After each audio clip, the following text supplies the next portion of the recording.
Good evening, and welcome back to Wisdom by the Fireside. In tonight's live story, we meet a young woman on what should have been the most beautiful day of her life. But fate had one more surprise to deliver before she said, "I do." It's a story about the past we bury, the truth that refuses to die, and the grace that waits patiently to be welcomed home. She thought her father was dead, but on her wedding day, he showed up outside the church, and he was homeless. This is the story of Isabella Rivera and the man no one expected to see again. It was the first morning of spring in Dallas, Texas, and sunlight spilled into the Rivera home, like God had drawn back the curtains himself. Isabella stood in her childhood bedroom barefoot, heart pounding, veil shimmering in the corner like a promise waiting to be made. Downstairs, her mother, Carmen, was in full commander mode. She'd been up since dawn, micromanaging florists, bossing around caterers, and asking the hairstylist why the curls didn't look bridal enough. But that was Carmen. Fierce, focused, a survivor. She had raised Isabella alone after a tragedy no one liked to talk about. Isabella had been told the story all her life. Her father, Gabriel, had died in a car crash when she was 4. No open casket, no goodbyes, no photos left behind, just silence, and a mother who refused to explain further. "You don't need to live in the past," Carmen always said. "The future is what matters." And for Isabella, today was the future. She was marrying Daniel, sweet, steady, honest Daniel, the middle school English teacher who proposed in a library aisle with a dog-eared copy of Jane Eyre. By 9 a.m., Isabella was dressed. By 10, her best friend Brianna was slipping a folded note into her palm. "It's from Daniel. He says don't read it until you're in the car." A laugh bubbled from her lips. "He's too much." "No," Brianna grinned. "He's just right." The limo ride to St. Agnes Cathedral was quiet. Isabella sat alone, her fingers tracing the edge of the veil in her lap. She thought about Daniel's note, about Carmen's sacrifices, about the next chapter, about to begin. Then the car slowed. They had turned onto Jefferson Street, right in front of the church. That's when she saw him. An older man sat slouched on a bench near the cathedral's front gate. His coat was frayed, his face darkened by sun and time. A thick gray beard clung to his chin. He wasn't holding a sign, he wasn't asking for money, but his eyes locked onto hers, through the tinted glass, like he knew her. She blinked and looked away, her heart thudding. The car rolled forward. "Just another homeless man," the driver muttered. "Shame. It's getting worse out here." Isabella tried to shake the feeling, but something tugged at her, something more than discomfort. A strange ache, like a thread had been pulled inside her chest, and she didn't know what it was connected to. She stepped out of the car moments later, her white heels crunching softly against the pavement. Bridesmaids gasped, cameras clicked, music floated from the cathedral's open doors. But Isabella hesitated. She turned her head, scanning the street. The man was still there, sitting perfectly still, watching. He didn't look away, and neither did something deep inside her. something she couldn't name yet, but soon would. The cathedral bells rang like a hymn, trying to keep her anchored. But Isabella's mind was already drifting, far from the petals on the sidewalk and the harpist by the door. She forced a smile as her mother approached. "Mi amor," Carmen whispered, gripping her daughter's hands. "You look like heaven." Isabella nodded, distracted. "Thanks, Mom." "You okay?" "Yeah, just a little overwhelmed." Carmen's eyes scanned her daughter's face. She missed nothing. "It's normal. You're about to become a wife."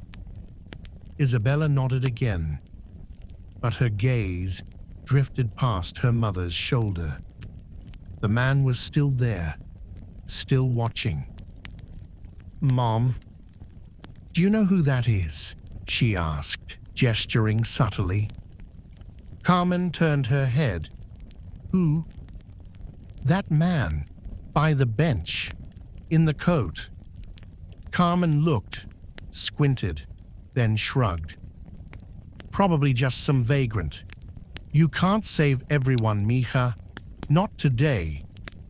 She said it kindly, but firmly, like a woman who had practiced surviving. Isabella didn't respond, because something in her said this wasn't just anyone. The wedding began in radiant beauty.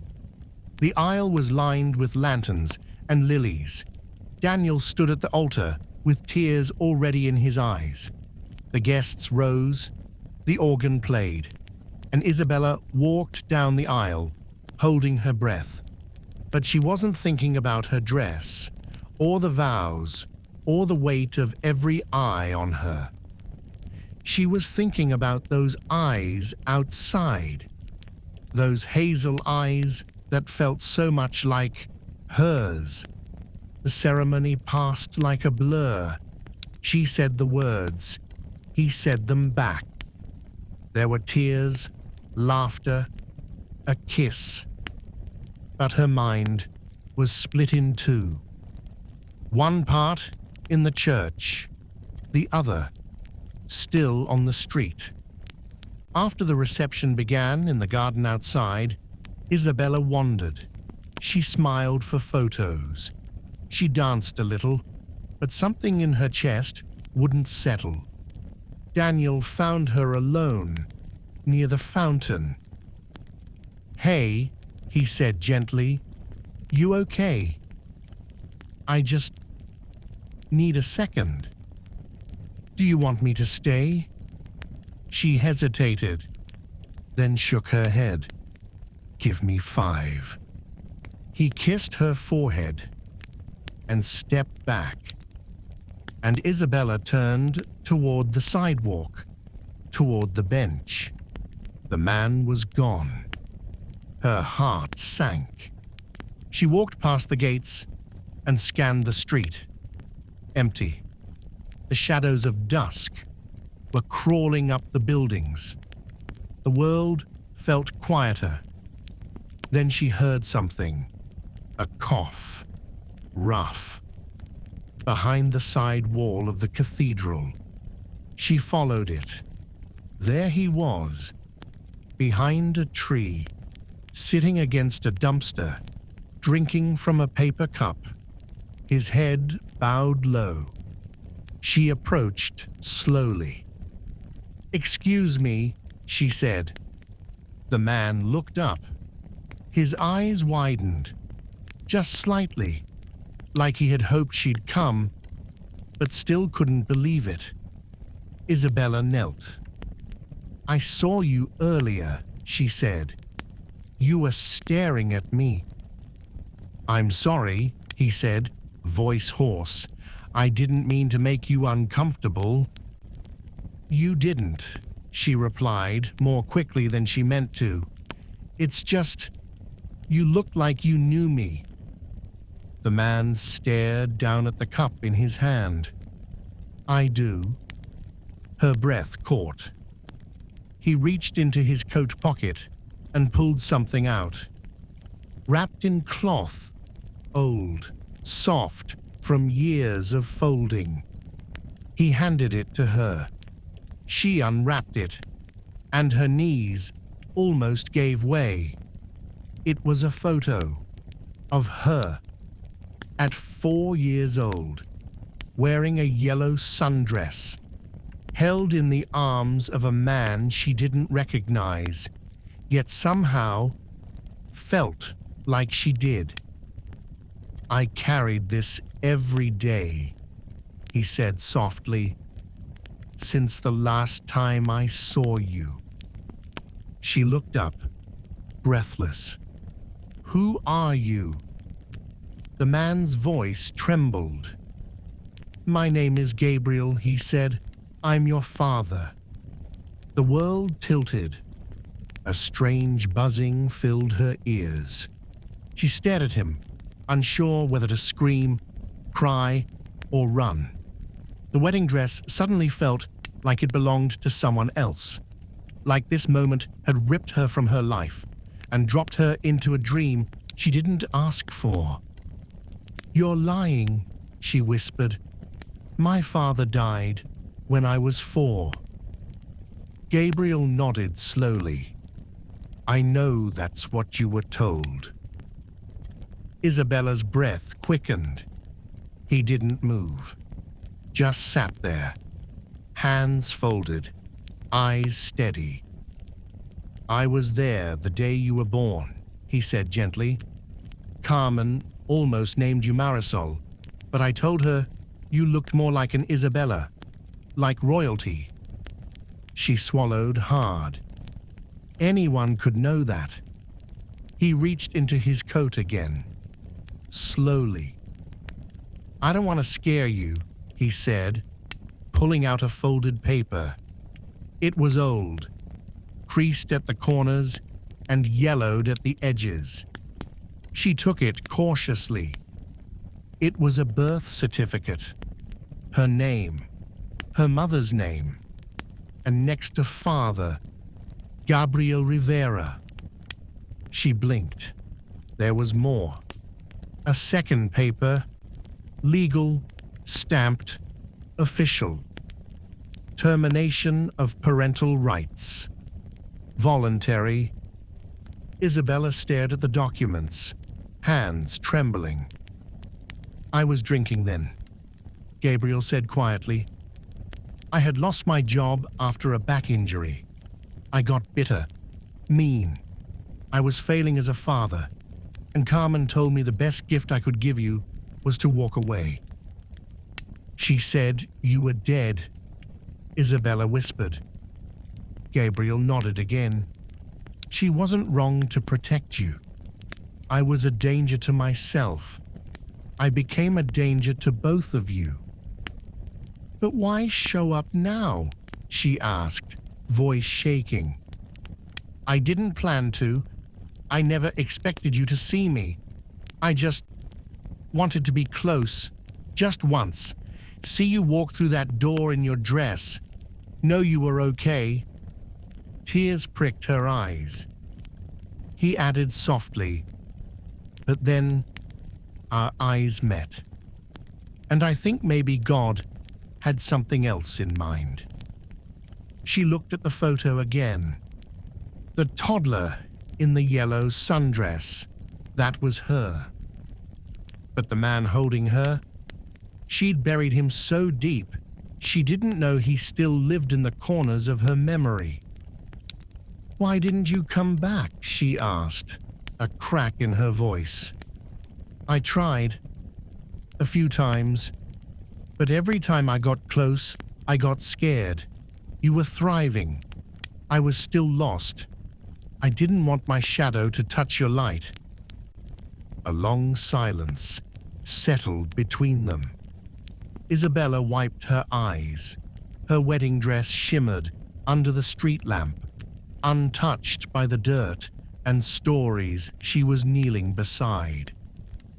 "You shouldn't be here," she whispered. "I know," he said. And yet, he was, and part of her didn't want to walk away. She stood. Her knees wobbled.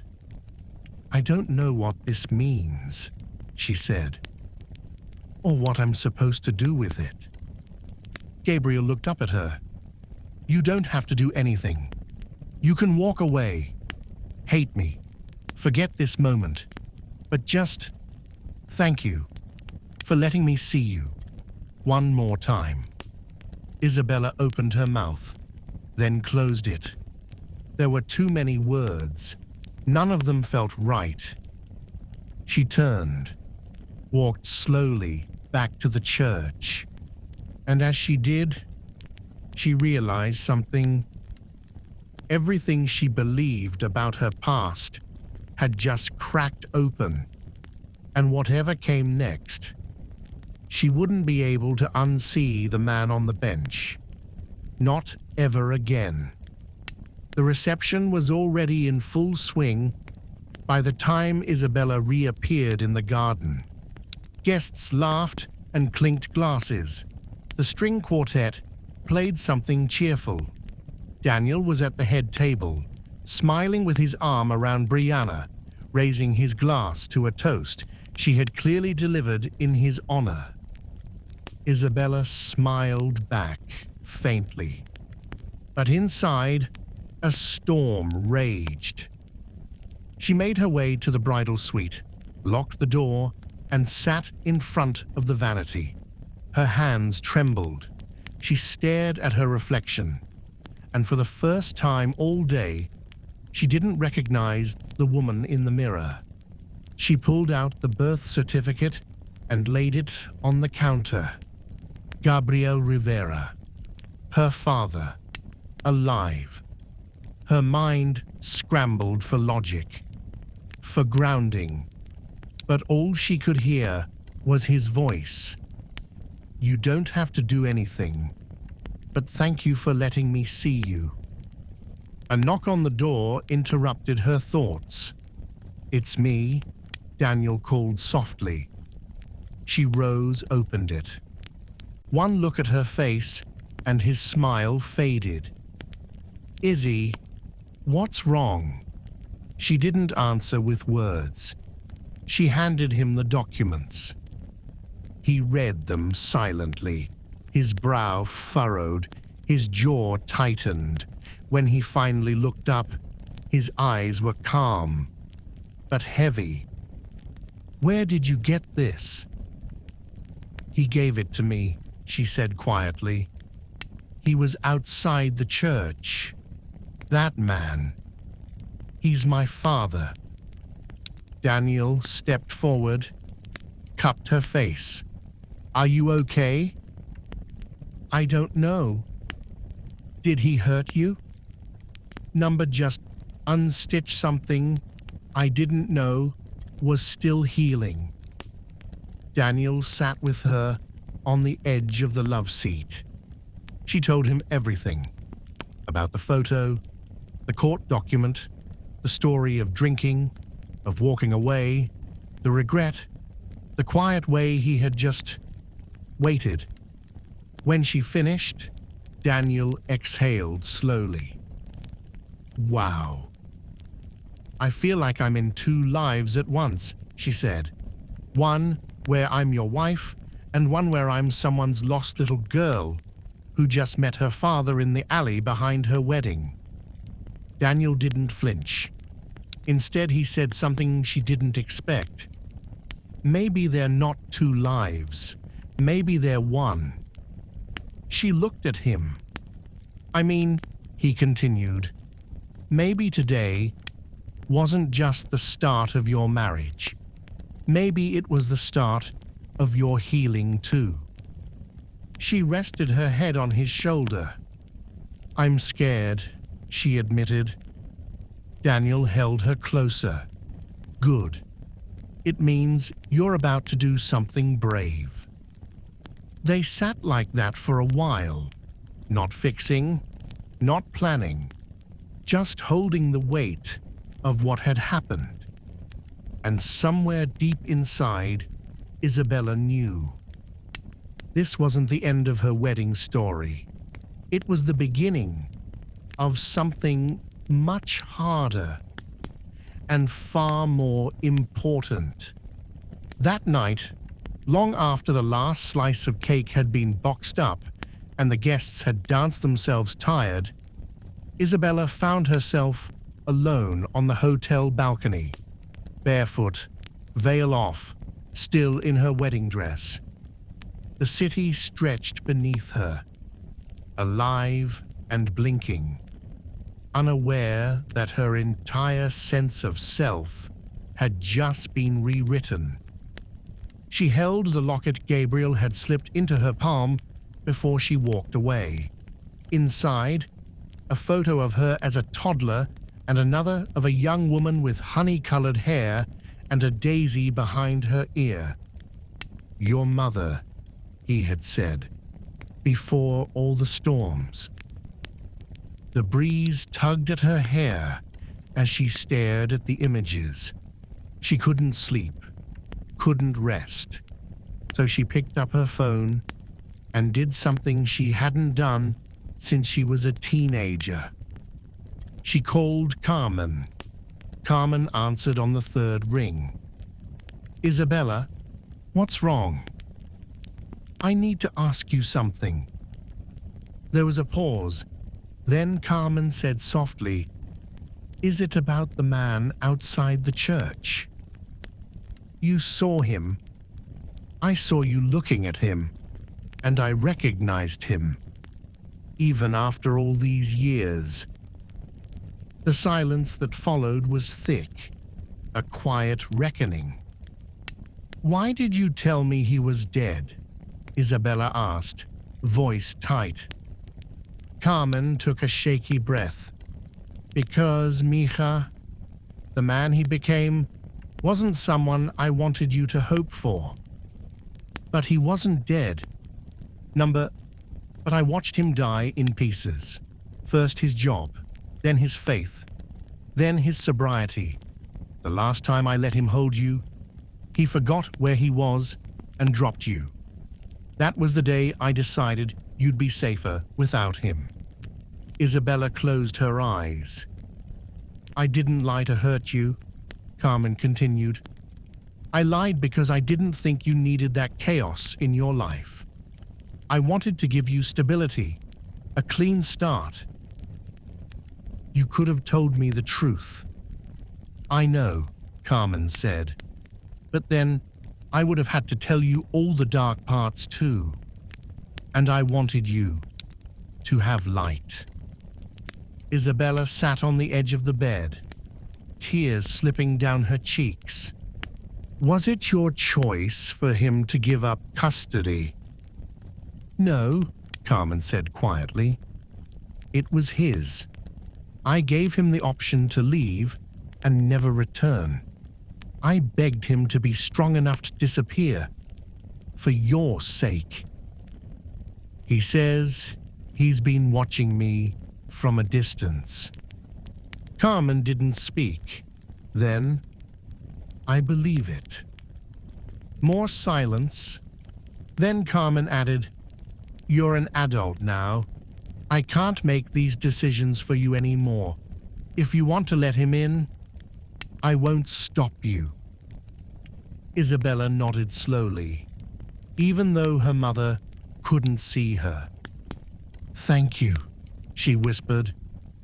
And just before the call ended, Carmen said something that caught Isabella off guard.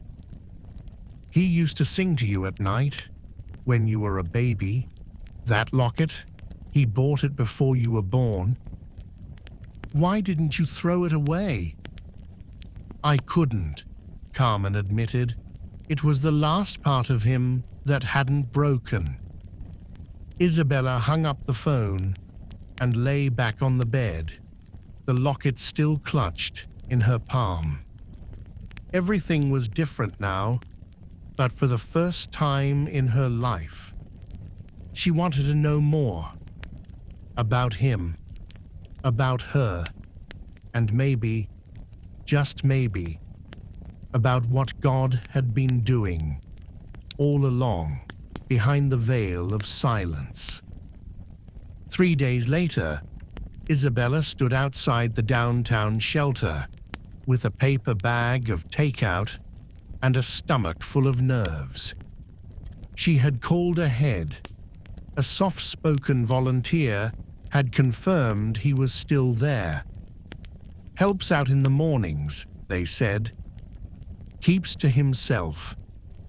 Now she was here, wearing jeans and a light sweater, no makeup, hair pulled back. Not a bride, not a daughter, just a woman, standing on the edge of a truth that could still change everything. The receptionist smiled. "You must be Isabella." She blinked. "How did you—" "He talks about you like a miracle," the woman said. "He doesn't call you by name. Just my girl. But we figured it out." Isabella felt her chest tighten. She followed the woman through the hallway, past bunk beds and folded towels and people who wore tired eyes and polite nods. Then finally, into the kitchen. There he was. Gabriel stood over a sink, scrubbing a stock pot. He wore a clean flannel shirt, sleeves rolled, his hair tied back. When he turned and saw her, the world seemed to pause. For a long moment, they just looked at each other. "I brought food," she said, lifting the bag awkwardly. "You didn't have to." "I know." He dried his hands and nodded toward the back exit.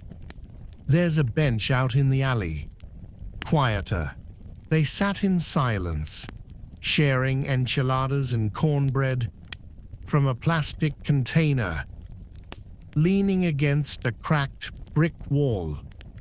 Finally, Isabella asked, "Why didn't you tell her you were getting clean?" Gabriel sighed.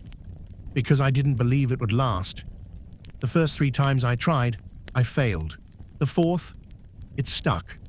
But by then, 15 years had passed, and your life looked so good." "I still had questions," she said quietly. He nodded. "That's why I never left the city. I stayed close, just in case God gave me a moment like the one we had outside the church." "Did you ever think about just walking up to me?" "All the time," he said. "But then I'd ask myself, what do I deserve? What did I earn?" And the answer always scared me back into silence. Isabella looked down. "I don't know what this is yet," she said, "but I know I don't want to ignore it." A breeze stirred trash in the alley. Gabriel looked at her with eyes full of something between hope and guilt. "I don't need you to call me Dad. I just want to know the woman you've become, even if that means we meet for lunch once a year, or not at all." Isabella didn't answer right away. Instead, she pulled the locket from her pocket and handed it to him. He opened it, saw the photo. "I still remember the day we took that," he whispered. Then she said the words that startled even her. "Tell me about that day." And with that, a new chapter began. Not loud, not dramatic, just honest, and maybe holy.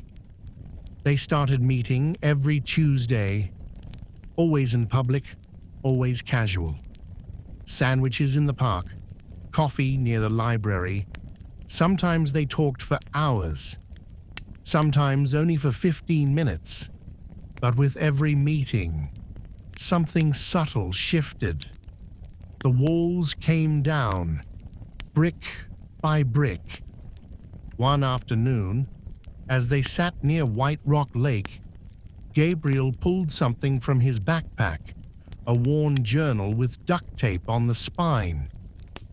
"I used to write letters to you," he said, placing it in her hands. "Every birthday, every graduation, every time I saw you in passing." Isabella opened the first page. "Isabella, today you turned 6. I watched you walk into school with your pink backpack, and I cried in the alley behind the bakery. You smiled at your teacher and held the door open for another kid. You're kind, just like your mother. I'm so proud of you. I miss you. Love always, Dad." She turned the page, and the next. Each entry was dated, some longer than others, all written in the unpolished, aching hand of a man trying to stay connected without permission. Isabella's eyes filled with tears. "You were there," she whispered, "all those years." "I was never far," he said, "even when I didn't know how to be close." She closed the journal and held it to her chest. "I missed you without knowing I was missing anything." Gabriel blinked hard, his jaw tightening. "I failed you, Isabella." She shook her head. "You did what you thought would protect me, so did Mom. Maybe the truth is, none of us got it right, but maybe that doesn't mean we're out of chances." The wind rustled the trees around them. He looked at her like she had just handed him oxygen. "I pray every day," he said, voice low, "not for forgiveness, just for moments like this." She smiled gently. "Well, prayer answered." They sat in silence again, but it wasn't heavy like before. It was sacred, restful, a kind of peace neither of them had known in decades. That night, Isabella told Daniel about the journal. He read a few entries, then pulled her into his arms. "You know," he said, "some people spend their whole lives running from their past, but I think you were meant to walk back into yours." What neither of them knew then was that the next Tuesday would change everything, because someone else was about to find out, and forgiveness would no longer be a quiet, private thing. It would have to become something bigger and harder. It happened on a Thursday afternoon, 2 weeks after Isabella had read the journal. She was having tea with Carmen, just a routine mother-daughter catch-up at a quiet little cafe near Oak Lawn. The kind of thing they'd always done. But this time, something was different. Carmen noticed it immediately. "You seem softer," she said, stirring her chamomile. Isabella looked up. "Softer?" Carmen tilted her head. "Less sharp around the edges, like you're carrying something heavier, but not alone."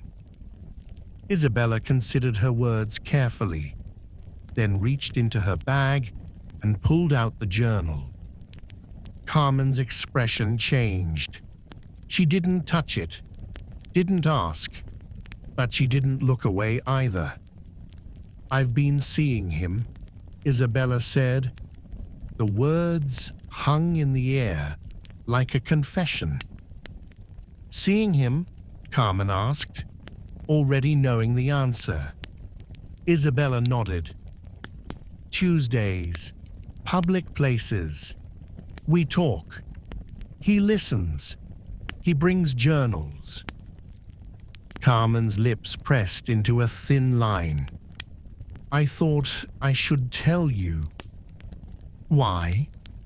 Because I don't want to lie, and because I think you're strong enough to hear it. Silence. Then Carmen reached for the journal with hands that were suddenly trembling. She opened it to the middle, flipped pages quickly, then paused. "You used to wear daisies in your hair," Gabriel had written. "I didn't understand how something so fragile could survive on someone so fierce, but it suited you. Still does." Carmen closed the journal. Her eyes were glassy. "I told myself you'd hate him if you ever found out the truth," she whispered. "But maybe I was just afraid you wouldn't." "I don't hate him," Isabella said gently. "I don't hate you either." Tears slipped down Carmen's cheek. "I don't know how to feel." "You don't have to know yet. But I want you to know this. He never stopped loving you, even when he was a ghost." Carmen looked away, but her voice cracked when she spoke. "I buried him so deep, I forgot I still missed him." Isabella reached across the table and took her mother's hand. "Then maybe it's time to unbury something." They sat like that for a long time, the journal between them. Two women, different generations of strength, finally speaking the truth out loud. That night, Isabella called Gabriel. "She knows." He didn't say anything for a long while. Then, "Is she okay?" "She's hurting," but she listened. A pause. Then Gabriel whispered, "I've been praying for that too." 2 weeks later, Isabella did something bold. She invited Gabriel to dinner, not in secret, not in public, at her apartment. Daniel cooked rosemary chicken, roasted vegetables, cornbread from his grandmother's recipe. He wore his good flannel and even lit candles, though he said it was just for mood and not forgiveness. Gabriel arrived early.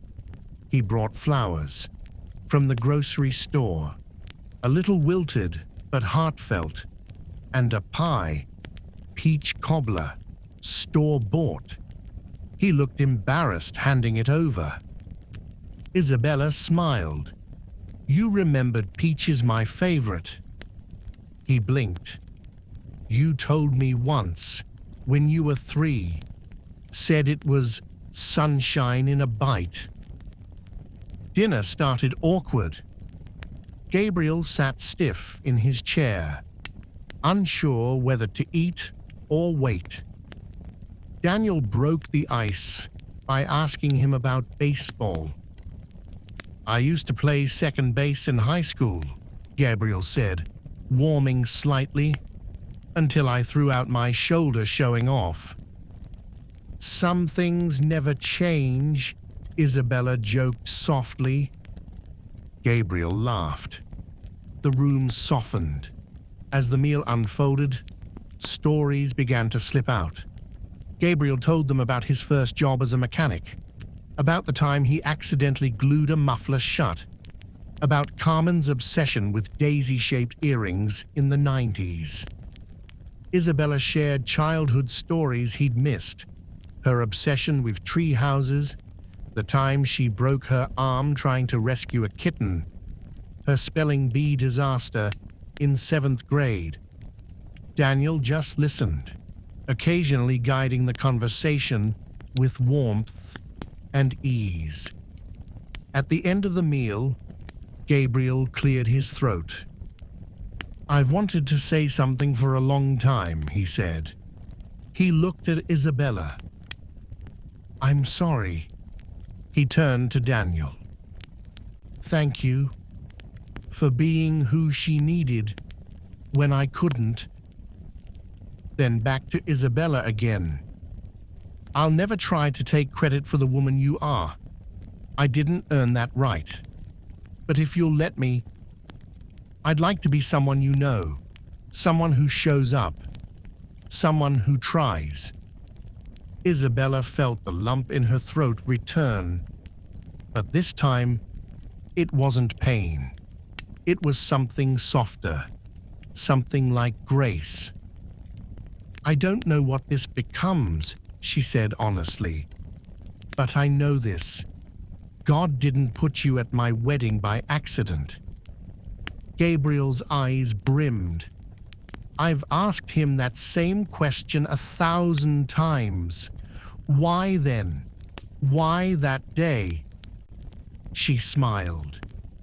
Maybe because he knew I'd be ready, and maybe because you finally were too. The evening ended with dishes and laughter. Gabriel offered to take out the trash. When he returned, Isabella was waiting at the door with a hug. He froze, then stepped forward and wrapped his arms around her. For the first time in 25 years. No words, just a daughter and a father, and all the space in between, beginning to heal. The following Father's Day, Isabella did something she never imagined she'd do. She brought Gabriel home, not to her and Daniel's apartment, but to her mother's. Carmen opened the door slowly, unsure if it was a mistake, but there they were. Isabella on the porch, holding a pie, and behind her, Gabriel wearing the same shirt he'd worn to dinner, but this time with a clean shave and nervous hands. Carmen didn't speak. For a long time, she just stared. Then Isabella broke the silence. I'm not asking you to forget, or even forgive. I'm just asking you to share a table. And to everyone's surprise, Carmen stepped aside. They ate in silence at first, awkward, heavy, tense. But as the minutes passed, the past began to loosen its grip. Gabriel complimented Carmen's cooking. Carmen asked about the shelter. And slowly, they remembered what it was like to talk without armor. At the end of the meal, Isabella stood and lifted her glass of sweet tea. To second chances, she said softly, to showing up, even when it's hard, and to God, who sees everything we hide and still gives us grace anyway. Gabriel's hands trembled as he raised his glass. Carmen did too. And in that quiet clink of glasses, decades of silence cracked.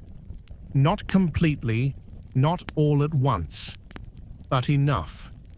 Enough for healing to begin.